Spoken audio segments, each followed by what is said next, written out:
একটি ছোট্ট ইঁদুর খেলতে খেলতে কি সুন্দর জঙ্গল! এক সিংহের গায়ে উঠে পড়ছিল। কে আমার ঘুম ভাঙালো?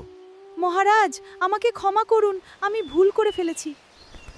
দয়া করে আমাকে ছেড়ে দিন, একদিন আমিও আপনার উপকার করতে পারবো। তুমি এত ছোট, তুমি আবার আমার কি উপকার করবে? তবুও সিংহ দয়া করে ইঁদুরটিকে ছেড়ে দিল। কয়েকদিন পরে সিংহ শিকারীর জালে আটকা পড়ল। বাঁচাও! কেউ আমাকে বাঁচাও! ভয় পাবেন না মহারাজ, আমি আসছি। ইঁদুর তার ধারালো দাঁত দিয়ে জাল কাটতে শুরু করল। ধন্যবাদ বন্ধু, তুমি আমার প্রাণ বাঁচিয়েছ। দেখলেন তো, ছোটরাও বড় উপকার করতে পারে। শিক্ষা। কাউকে ছোট মনে করা উচিত নয়। দয়া করলে একদিন তার প্রতিদান পাওয়া যায়।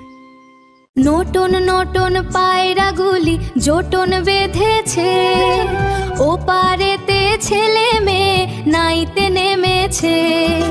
দুই ধারে দুই রুই কাতলা ভেসে উঠেছে। কে দেখেছে, কে দেখেছে? দাদাই দেখেছে। দাদার হাতে কলম ছিল, ছুঁড়ে মেরেছে। দাদা বড্ড লেগেছে।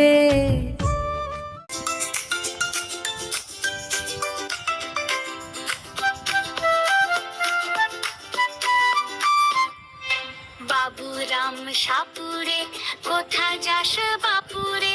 আয় বাবা দেখে যা, দুটো সাপ রেখে যা। বাবুরাম সাপুরে, কোথা যাস বাপুরে? আয় বাবা দেখে যা, দুটো সাপ রেখে যা। যে সাপের চোখ নাই, শিং নাই, নখ নাই, ছোটে নাকি হাঁটে না, কাউকে যে কাটে না।